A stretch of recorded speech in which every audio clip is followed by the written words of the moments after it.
What do Warren Buffett, Michael Burry, Bill Ackman, Howard Marks, and Monish Pabrai have in common right now? They're buying, and some of their latest moves might catch you off guard. Buffett just doubled down on a company that dominates the alcohol aisle, and it's not Coca-Cola. Burry, he has put literally 100% of his portfolio into one single stock, and it's not what you think. Ackman made his largest tech bet ever, and Marks, the king of credit, just took a swing at a telecom dinosaur. In this video, I am breaking down 6 major stock buys these super investors made in their most recent 13F filing. I will break down the numbers, insider activity, fundamentals, valuations, long-term trends, who's betting big, who's betting safe, and most importantly, what it means for you. Before I get into the stocks, I want to be really clear about how I picked them. This isn't just a list of whatever Warren Buffett or Michael Burry happened to buy last quarter. There's a method to it. Each stock you're about to see comes from a place of real conviction, not just a quick trade or a rounding error in a billion-dollar portfolio. So here's what I looked for. First, I took into account the size. If an investor only puts a tiny percentage into a company, it doesn't mean much. But when someone like Burry goes all in, or when Ackman makes something his single biggest bet, that's serious. Then I looked at the quality of the business. Things like free cash flow, earnings, margins, debt. All the things that actually keep a company running when markets get messy. I also made sure we weren't just looking at one sector. These picks cover energy, tech, consumer goods, a real mix of ideas, but with the same core strategy. It's not about copying their trades, it's about understanding why they made them. So, with that in mind, let's start where this all begins, with Buffett and a surprising move into a very familiar bottle. You'd think when Warren Buffett makes a move this big, people would talk about it. But somehow, it flew under the radar. In Q1 2025, Buffett more than doubled his position in Constellation Brands, adding over 6 million shares. That's a 113.52% increase in a single quarter. This isn't just any consumer brand. Constellation owns Modelo, Corona, Pacifico, and a growing lineup of premium spirits. It's the company behind the drinks that show up at every barbecue, dinner party, and beach trip. But what makes it a Buffett stock isn't the branding, it's the margins. Last year, Constellation pulled in $10.21 billion in revenue. Yes, the headlines mentioned a net loss of $81 million, but that was a one-time accounting charge. The real story is underneath. A gross margin of 52.3%, EBITDA margin of 38.8%, and free cash flow margin of 19%. These are the kind of numbers you expect from elite tech firms, not a beverage company. And to top it off, it's cheap. It's trading at an EV/EBITDA of 11.4, and its forward price-to-earnings ratio is just 14.5, which means investors are only paying about $14 for every dollar of expected profit. For a business that consistently throws off cash, has strong brands, and can raise prices without losing customers, that's a great deal. Most people are still treating it like some slow, boring consumer stock. Buffett clearly sees something more. The growth has been quietly explosive. Over the past 5 years, Constellation's earnings per share have grown at an annual clip of 48.9% over the past 5 years. That's not a typo. This company has been quietly compounding while everyone's been distracted by high volatility tech. Even the capital return profile is solid. A 2.2% dividend yield, consistent buybacks, and a balance sheet strong enough to support both. It's the definition of shareholder-friendly, and it's built to keep delivering through any economic cycle. Then there's strategy. Constellation is expanding into ready-to-drink cocktails, premium spirits, and even testing the waters in cannabis-infused beverages. It's evolution without overreach, and it's happening under the radar. This is classic Buffett. Ignore the noise. Focus on quality. Pay a fair price for a great business. But Buffett isn't the only one making bold moves this quarter. Michael Burry sold everything in his portfolio and put every dollar of his portfolio into a single stock. Most investors diversify. Michael Burry just doesn't care. In Q1 2025, he sold everything and went all in on a single stock, Este Lauder. No hedging, no backup plan. For a guy known for calling the housing crash, that kind of bet gets attention. Este Lauder isn't exactly a hot name right now. In fact, it's been struggling. Revenue has stalled at $15 billion, down from its $17 billion peak. Net income, way down, just $390 million this year. Not great. And when a company posts losses, the market usually punishes it hard, which it did. But here's the thing. Burry doesn't buy what's hot. He buys what's hated, if the underlying business is strong. And Este Lauder still has a lot going for it. The gross margin is sitting at a sky-high 73.9%. That's the kind of pricing power you only get when customers are loyal or obsessed. And in beauty, they usually are. Dig into the cash flow and you start to see why Burry's interested. Free cash flow bounced back to $1.44 billion after dipping negative last year. The company is still generating real money, even in a slump. EBITDA is at $1.98 billion, giving it breathing room to fix operations and manage its $9.83 billion in debt. Then there's the insider activity. Over the last 6 months, insiders bought more than $8.7 million worth of stock. No sells. When the people closest to the business are putting skin in the game and the stock is down, that's a signal. Maybe not a green light, but definitely not red. From a valuation angle, its current PE is 26.3, and that's because the company actually posted a loss over the past year. When a company isn't making a profit, that number flips negative, but that's backward-looking. If you look ahead, the forward PE next 12 months, NTM, is 32.5, which means the market expects earnings to bounce back. It's not cheap, but it's a bet on recovery. And with long-term earnings growth still projected at 3.2%, the direction is at least pointing up. So why would Burry make this his only position? Because he's seen this story before. A dominant brand hits a rough patch. Wall Street throws a tantrum. The stock craters. But the business survives. Margins normalize. Earnings come back. And the stock doubles or triples before anyone notices. Este Lauder's 5-year EPS trend is rough, down 7.3% annually. But that's rearview stuff. What matters now is whether it can stabilize and climb back. With global beauty demand recovering, especially in China and emerging markets, the setup is there. This isn't a sure thing. It's a high-risk, high-patience play. But that's Burry's style. Uncomfortable, unconventional, and sometimes incredibly right.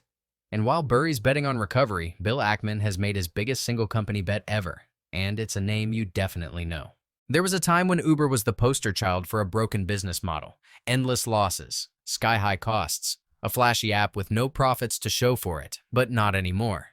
In Q1 2025, Bill Ackman made Uber his biggest position, pouring 18.5% of Pershing Square's portfolio into it. That's a massive show of confidence. And unlike Burry's bet on recovery, Ackman's move is about something else: performance. Uber's transformation has been dramatic. Revenue now stands at $44 billion, up nearly 30% year over year. But the real story is what's happening at the bottom line. Uber just reported $9.86 billion in net income. That's not just a swing from red to black. That's a whole new business. For a company that was once burning cash by the truckload, this is an entirely different narrative. Free cash flow, $6.89 billion. Net margin, 27.1%. EBITDA margin, over 10%. These are the kind of numbers you'd expect from a mature tech giant, not a company that used to be defined by its losses. And yet, the market still hasn't fully adjusted. Uber is trading at a trailing PE of just 15.5. That's low, especially for a company with this kind of momentum. Ackman isn't buying Uber because it's a cool app. He's buying it because it's becoming a cash machine. It has gone from a growth-at-any-cost story to a grow-fast, profit-faster narrative. With over 31,000 employees, global dominance in ride-sharing, and a stronghold in delivery, Uber has now built an ecosystem that is hard to unseat. And the trend isn't slowing down. Uber's 3-year revenue growth CAGR is 28.5%. Its forward 2-year EBITDA growth estimate, 29.3%. That's rare at this size. Even long-term EPS growth is projected at 22.9%, which makes the current PE look even cheaper in context. Yes, there are still risks: competition, regulation, economic sensitivity. But the numbers suggest that Uber is no longer betting on the future. It's delivering in the present. Insiders seem less certain. There's been more selling than buying over the past 6 months, but that doesn't necessarily signal trouble. With a stock that's run up this much, some profit-taking is expected. And Ackman, known for being bold but data-driven, clearly sees more upside ahead. Uber is no longer the next big thing. It's already arrived. And that makes Ackman's move even more interesting, because he's not speculating. He's capitalizing on cash flow, on scale, on maturity. He's betting that this version of Uber, not the IPO version, is the one that builds real lasting wealth. Next, stock is Valeris, bought by Monish Pabrai. This one's not glamorous. It doesn't have slick branding or a viral app, but it's exactly the kind of stock Monish Pabrai loves. In Q1 2025, he took a bold position, putting nearly 24% of his entire portfolio into a single name, Valeris, a deep value offshore driller most investors haven't thought about since oil's last boom. Valeris has been through the fire. The company went bankrupt in 2020, restructured, and has slowly clawed its way back to life. But now, it is producing real earnings. Revenue hit $2.36 billion this year, up by more than 25% from last year. Net income, $373 million. Not record-breaking, but solid considering where they started. And here's the part that catches a value investor's eye: the margins. Valeris is operating at a 29.6% gross margin, a 25% EBITDA margin, and a 12.6% net margin. They're a result of higher day rates in offshore drilling, better utilization, and strict capital discipline post-bankruptcy. Still, Wall Street is ignoring it. The stock trades at a PE of 8.5 and an EV/EBITDA of just 5.4. That's what deep value looks like: profitable, cash-generating, and cheap. Not in terms of potential, but in terms of what it's already delivering. Now, it's not without issues. Free cash flow is still lumpy, just 3.3% margin this year, and insider buying has been quiet, with only one recent purchase worth $254K. So it's not a full green light situation, but that's also the appeal. This is a name that's been forgotten. The kind of setup that gets priced for zero growth, then re-rated once the cash flow starts to stabilize. And it's stabilizing. Operating cash flow came in at $355 million this year, and with a growing equity base of $2.24 billion, the balance sheet finally looks healthy again. For Pabrai, he's always said he looks for businesses where intrinsic value is far above market price, ideally with a catalyst. In Valeris, he sees both: a broken company rebuilt, a cyclical sector waking up, and a stock priced like the good days are never coming back.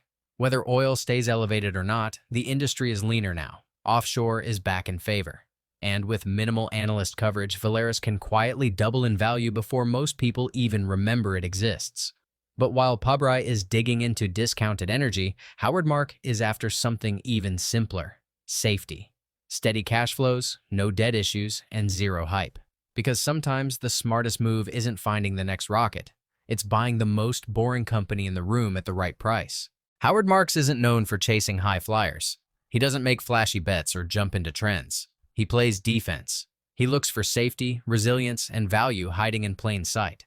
So when Oaktree Capital made Nokia one of its largest new positions in Q1 2025 at 2.44% of the fund, it was a move that made perfect sense. Nokia isn't exciting. That's the point. It's not trying to be the next Apple or Nvidia. It builds network infrastructure, the hardware and software that keep the global internet and mobile systems running. Not hype material, but incredibly stable. Let's get into the numbers. Nokia's revenue came in at $19 billion this past year. Net income was $1.28 billion. And while revenue has declined slightly over the past 5 years, profits have held steady. In fact, EPS has grown at an average of 19.6% annually over the last 5 years. That's not something you'd expect from a company that barely shows up in headlines anymore. Margins are solid too. Gross margin is 45%, EBITDA margin is 13.1%, net margin is 4.1%, nothing dramatic but profitability. But the real story here is the balance sheet. Nokia has no net debt. Actually, it has the opposite: $1.8 billion in net debt. That's rare. Most companies borrow heavily to fuel growth.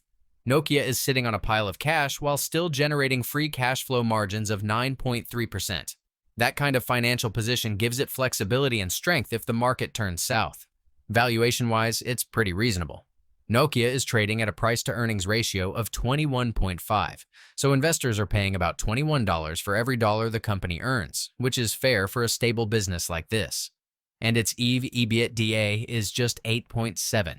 That's a way of saying the whole business is valued at less than 9 times its core operating earnings, which is quite conservative. Not bargain basement cheap, but certainly undervalued compared to the kind of reliability it offers. So why did Mark move in now? Likely because the market still hasn't priced in the value of telecom infrastructure post-pandemic. As 5G continues to roll out across the world, and as more governments push for sovereign tech infrastructure, companies like Nokia stand to benefit. There's no insider activity here. No one's buying or selling. That's fine. The company isn't in distress, and it's not riding high either. It's moving under the radar, doing exactly what it's supposed to do: generate cash, serve a critical need, and stay financially strong. Marx doesn't need a home run. He just needs a stock that protects capital, grows slowly, and avoids disaster. Nokia checks those boxes. And in a market where volatility keeps climbing, sometimes that's all you need. But before we wrap, there's one more investor we need to revisit: Warren Buffett. Because there's one more stock he just bought. It's smaller, lesser known, and surprisingly niche, but it might just be the most Buffett stock on this whole list. When most people think about Warren Buffett's investments, they picture big banks, insurance, or soda. Pool equipment? Not exactly the first thing that comes to mind. But in Q1 2025, Berkshire Hathaway quietly added 144% more shares of Pool Corporation, bringing its total holding to over $466 million. That's a strong vote of confidence. And it's not a splashy trade. It's classic Buffett. Simple, steady, and slightly overlooked. So what exactly does Pool Corp do? They're the largest wholesale distributor of swimming pool supplies, parts, and outdoor living products. Not just pools, think chemicals, filters, heating systems, even backyard furniture. It's an industry with high replacement needs, loyal customers, and very few major players. And Pool has dominated it for years. Last year, Pool generated $5.31 billion in revenue and $434 million in net income. Margins? Still strong. Gross margin came in at 29.4%, EBITDA margin at 12%, and net margin at 7.8%. It's not hypergrowth, but it's clean, profitable, and reliable, especially important in cyclical industries. What's even more impressive is the return on equity. Pool boasts an ROE of 54.5%. That's not just good, it's elite. It tells you the company is making excellent use of shareholder capital. Add in a free cash flow margin of 9.2% and low debt, and you've got a financial profile that's hard to argue with. Valuation-wise, it's not dirt cheap. Pool is trading at a PE of 28.2 and an EV/EBITDA of 20. That's a premium, but Buffett is known for paying up when the quality is high. And Pool has delivered consistent long-term growth. 5-year revenue KGR at 9.9% and 10-year EPS KGR at 15.4%. Steady compounding over time, exactly what Berkshire looks for. Now, you might be wondering about insider activity. There's been some selling, around $14 million over the past 6 months, but that's not necessarily a red flag. The company's fundamentals remain intact. Sometimes insiders cash out simply because they can. What matters more is that the business is still growing, still generating cash, and still holding pricing power. In a post-COVID world, pool demand has cooled slightly, but the replacement cycle continues. And with increasing investments in home improvement and outdoor living, Pool Corp sits in a nice long-term trend. It's not explosive, but it's enduring. There's a clear pattern when you look at all 6 of these moves. The smartest investors aren't chasing trends. They're chasing financial numbers. Buffett is locking in stable cash flows. Ackman is betting on a company that now prints $6.9 billion in free cash flow. And Burry sees deep value in chaos. These aren't just stock picks, they're strategies. Buy businesses with pricing power, like Este Lauder and Constellation, even if the market hates them short term. Look for companies with fortress balance sheets, like Nokia, sitting on $8 billion in cash and cash equivalents. Hunt for mispriced earnings. Uber trades at a PE of 15.5, yet its net income just hit $9.86 billion. That disconnect is an opportunity.